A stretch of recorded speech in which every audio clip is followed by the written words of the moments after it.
अस्सलाम वालेकुम, मैं हूं साजिद हसन। आप मेरा YouTube चैनल देख रहे हैं। ख़बरें बहुत ज़्यादा ख़तरनाक हैं और ये जो पीसीबी का प्लान है इसके ऊपर अमल दरामद करवा रहे हैं मोहम्मद हफीज़ और वहाब रियाज। ये प्लान जो है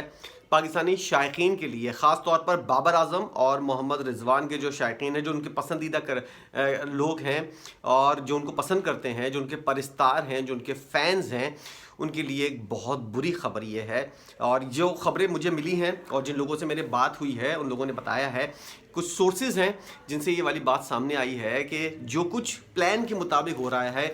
वो शुरू हो गया है बाबर आजम की कप्तानी से हटाने का। और जो ऑडियो लीक हुई थी ज़का अशरफ साहब की, जिसके अंदर उन्होंने कहा था कि उन्होंने मोहम्मद रिजवान को कप्तान क्यों नहीं बनाया,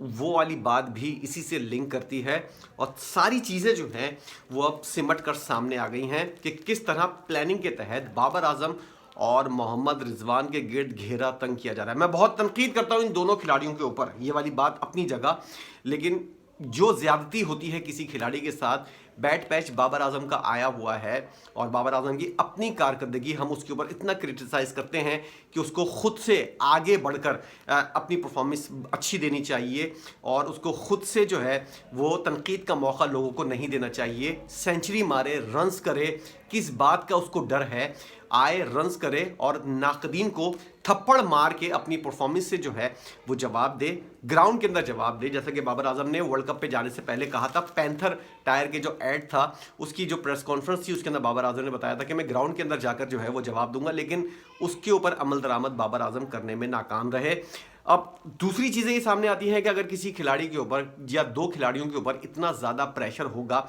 मोहम्मद रिजवान तो किसी हद तक टैकल कर रहा है इस प्रेशर को, लेकिन बाबर आजम शायद इस प्रेशर को टैकल नहीं कर पा रहे हैं, इसीलिए उनकी अपनी परफॉर्मेंस ख़राब है। और दूसरा, बैक पैच उनके ऊपर चल रहा है। और जब आप जहनी तौर पर बहुत ज़्यादा परेशान हो और एक बोझ हो आपके ऊपर, तो आप चाहे जैसे भी खिलाड़ी हों, जितने भी बड़े बैट्समैन हों, आपकी परफॉर्मेंस ज़रूर नीचे आती है। प्लान क्या है पीसीबी का अब आप लोगों को याद होगा, एक ज़माना था, पिछली पीएसएल से पहले की बात है कि उस वक्त सैरोगेसी के बारे में बात हो रही थी और मोहम्मद रिजवान और बाबर आजम ने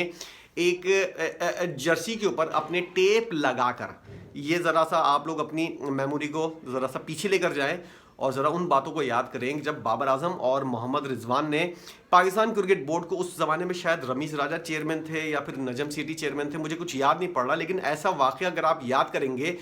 तो उस वक्त याद आएगा कि सट्टा माफिया और सट्टा कंपनी के जो एड्स हैं, जो टी शर्ट के ऊपर लगे हुए थे, उसके ऊपर मोहम्मद रिजवान ने और बाबर आजम ने टेप लगाकर शिरकत की थी और कहा था कि हम जो है वो इन कंपनीज के जो एड्स हैं उनको हम इसकी नुमाइश नहीं करेंगे, क्योंकि ये जो है इस्लामी पॉइंट ऑफ व्यू से भी और वैसे भी पाकिस्तान के अंदर इल्लीगल है, इसलिए हम इसकी नुमाइश नहीं करेंगे। और साफ इनकार किया था उन्होंने पीसीबी के ऊपर। ये मामला जब से शुरू हुआ है, आई थिंक पिछली पीएसएल से पहले की बात है और पीएसएल 8 से पहले की बात है, उसके बाद से मामला जो है वो ख़राब होते जा रहे थे। एक बहुत बड़ी डील थी, जिन लोगों की डील ख़राब हुई वो चेयरमैन पीसीबी जो भी आता था उसके साथ वो मिलकर जो है वो इस बारे में बात करते थे कि भाई हमारी 50 करोड़ की या पता नहीं कितने की करोड़ की डील थी, 40-50 करोड़ की डील थी। और राशिद लतीफ़ साहब ने भी इस बात का इजहार किया था जब वर्ल्ड कप चल रहा था उस ज़माने में। आप अगर उनका इंटरव्यू निकाल कर देखें, मैं कुछ यूट्यूब की पॉलिसी ऐसी होती हैं जिनकी वजह से मैं वो वाला इंटरव्यू आपको यहाँ पर नहीं दिखा सकता, क्योंकि फिर जो है वो दूसरे की चीज़ आज इस्तेमाल करेंगे। लेकिन आप लोगों को याद होगा, अगर आप क्रिकेट में इतना इंटरेस्ट रखते हैं, राशिद लतीफ़ साहब का एक इंटरव्यू चल रहा था जिसके उन्होंने ये वाली बात की थी कि खिलाड़ियों को जो है वो तनख्वाहें नहीं मिल रही। वर्ल्ड कप के दरमियान ये वाला बात थी और पीटीवी को उन्होंने इंटरव्यू दिया था, प्रोग्राम के दरमियान ये वाली बात की थी कि बाबर आजम का फ़ोन नहीं उठाते चेयरमैन पीसीबी और बाबर आजम उनको फ़ोन कर रहा है और ये वाली बात। फिर उनकी बात भी आई थी, उनका एक ट्वीट भी सामने आया था जिसके अंदर ये वाली बात की गई थी कि सलमान नसीर साहब ने बाबर आजम से कंफर्म किया, तो बाबर आजम ने बताया कि नहीं, मैंने सर को कोई फ़ोन नहीं किया। ये वाली जो कंट्रोवर्सी थी इसको भी उसी के साथ लिंक करें। अब मैं आपको स्टेप बाय स्टेप सारी चीज़ें बता रहा हूँ।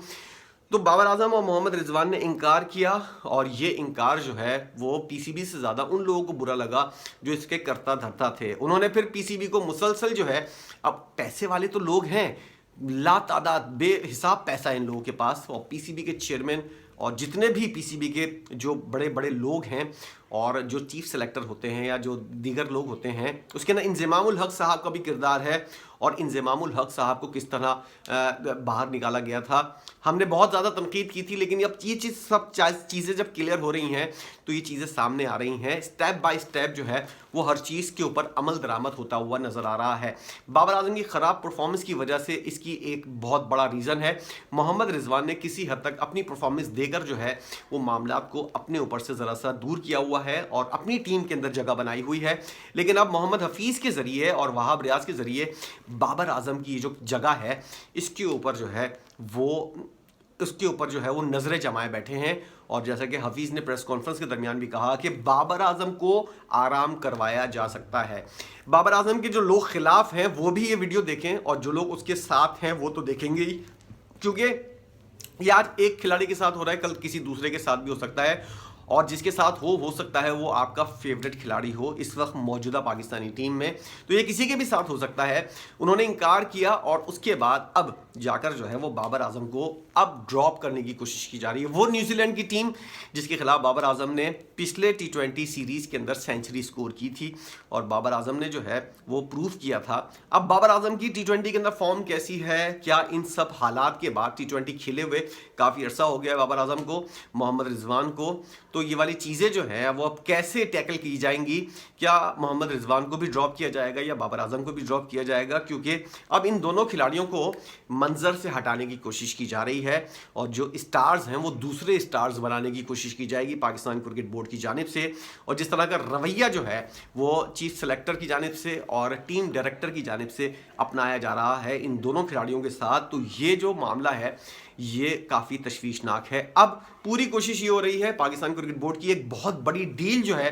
ये ख़राब करने के अंदर बाबर आजम और मोहम्मद रिजवान का किरदार है। और राशिद लतीफ़ साहब ने जैसे कि अपनी वीडियो के अंदर ये वाली बात भी की थी कि सरोगेसी की जो स्टिकर हैं वो चिपकाने से जब इनकार किया गया था तो पीसीबी को काफ़ी गुस्सा आया था और उसी वक्त ये फैसला कर लिया था कि भाई ये दो खिलाड़ी जो हमको आंखें दिखा रहे हैं ये खिलाड़ी तो हमको बिल्कुल भी नहीं चाहिए और इनकी जगह कोई और खिलाड़ी जो है किसी और को स्टार बनाओ, ये हमारे काबू के अंदर नहीं आ रहा है। और जो लोग इनको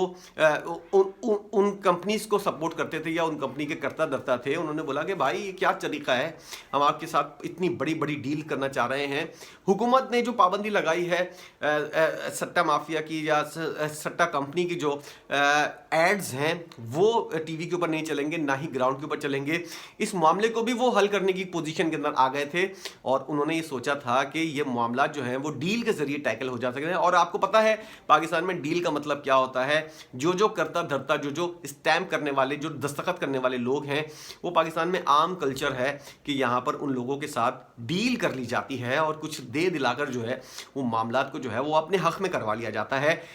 हुकूमत की तरफ से पाबंदी भी हट सकती थी और ये सब चीज़ें भी हो सकती थी, लेकिन जिसके ऊपर ये स्टिकर चिपकाना है जब वही खिलाड़ी जो है वो मना कर दे तो फिर मामला जो है वो आपके हाथ से जो है वो निकलते हुए नजर आते हैं और आप कहते हैं कि भाई इनको हटाकर कोई ऐसा खिलाड़ी लेकर आओ जिसके ऊपर जो है वो कोई एतराज़ ना हो उसको और किसी किस्म का कोई प्रेशर ना हो। हुकूमत भी इजाज़त दे देगी आने वाले दिनों के अंदर और अब इस चीज़ के ऊपर अमल दरामद करवाया जाएगा। पाकिस्तान क्रिकेट बोर्ड इस बारे में बिल्कुल वो है कि पूरी दुनिया के अंदर जब इन कंपनीज के ऐड चलते हैं तो पाकिस्तान में क्यों नहीं चल सकते। हलाल हराम ये सब चीज़ें जो हैं ये बाद में रख दी जाएंगी और इनके ऊपर भी किसी न किसी किस्म का कोई मामला जो है वो सेटल कर लिया जाएगा और किसी और नाम से कंपनी आ जाएगी और किसी और तरीके से ये सारी चीज़ें चल दी जाएंगी। लेकिन मंजर से हटाना है सिर्फ बाबर आजम और मोहम्मद रिजवान को और आने वाले T20 वर्ल्ड कप के अंदर ये पूरा प्लान जो है इसके ऊपर एग्जीक्यूट करना है। ये 6 महीने जो हैं इन दोनों खिलाड़ियों के लिए इंतहाई अहमियत के हामिल है। हम भी बैठकर देख रहे हैं पूरी तवज्जो के साथ और आप लोग भी ज़रा तवज्जो रखिएगा। ये दोनों खिलाड़ी ज़रा आगे पीछे होते हैं मोहम्मद हफीज़ के ज़रिए, वहाब रियाज के ज़रिए या फिर कोई और। अभी इलेक्शन होंगे, नया चेयरमैन क्रिकेट बोर्ड आएगा, ज़का साहब बाहर होंगे, फिर नया चेयरमैन क्रिकेट बोर्ड आएगा, वो अपनी नई सिलेक्शन कमेटी बनाएगा, नया कोचिंग स्टाफ होगा। उन लोगों के साथ रवैया इन लोगों का कैसा होगा, क्या उन लोगों को भी ये लोग ख़रीद लेंगे और उसके बाद जो है वो चीज़ें इसी तरह चलेंगी, क्योंकि जो भी आता है वो इतने स्ट्रांग है कंपनी वाले कि वो जो हैं वो इन मामलात को जो है वो अपने हाथ में रखेंगे, और जो भी आएगा इस सीट के ऊपर, जो की पोजीशन होती हैं उनके ऊपर आएगा, वो उनकी कही हुई बात के ऊपर अमल करेगा। ये वाली चीज़ है बाबर आजम के फैंस और उनके लिए। जो जब मैं बहुत बड़ा तनकीद करने वाला हूं इन दोनों खिलाड़ियों के ऊपर, लेकिन ये चीज़ हो रही है, सोर्सेज ने ये वाली बातें बताई हैं कि भाई इस चीज़ के ऊपर अमल दरामद हो रहा है। अब देखिए आने वाला वक्त बताएगा कि किस तरह इस प्लान के ऊपर अमल दरामद होता है और किस तरह बहानेबाजी कर कर किसी और खिलाड़ी को इंक्लूड किया जाएगा, बाबर आजम को रेस्ट करवाया जाएगा, फिर थोड़ी दिन के बाद मोहम्मद रिजवान से कुछ मामला, जब बाबर आजम मंजर आम से हट जाएगा तो मोहम्मद रिजवान को हटाना जो है वो किसी ज़्यादा मुश्किल काम नहीं होगा। अब ऐसा होता है या नहीं, अल्लाह करे ऐसा ना हो, लेकिन आप लोग भी नज़र रखिएगा, मैं भी नज़र रखा हुआ हूँ कि ऐसा कुछ होगा या नहीं, और होगा तो कितनी देर में होगा और किस तरह अमल दरामद होगा इसके ऊपर। होना तो है इस चीज़ के ऊपर, काफ़ी अरसे से ये लोग कोशिशें कर रहे हैं, लेकिन बस मौके का इंतज़ार है। और अफसोस की बात यह है कि दोनों खिलाड़ी जो हैं, मोहम्मद रिजवान तो किसी हद तक नहीं, लेकिन बाबर आजम जैसा खिलाड़ी जो है ये खुद ही मौके फराम कर रहा है। 1-2 सेंचुरी मारे इन लोगों के मुंह पे तमाचा लग जाएगा और अपनी जगह जो है वो स्ट्रॉन्ग कर लेगा, टीम के अंदर अपनी पोजीशन को जो है वो स्ट्रॉन्ग कर लेगा। इस पाए का खिलाड़ी जो है 2-3 सेंचुरियां मारकर जो है वो अपनी टीम के अंदर जगह मजबूत कर सकता है। बाबर आजम को ज़रा दिलेरी का मुजाहरा करना पड़ेगा, जिम्मेदारी का मुजाहरा करना पड़ेगा, वरना आने वाला दिन जो है इन दोनों खिलाड़ियों के लिए मुझे काफ़ी सख्त और मुश्किल नज़र आता है। आपकी इस बारे में क्या सोच है, ज़रूर बताइएगा। वीडियो देखने का बहुत शुक्रिया।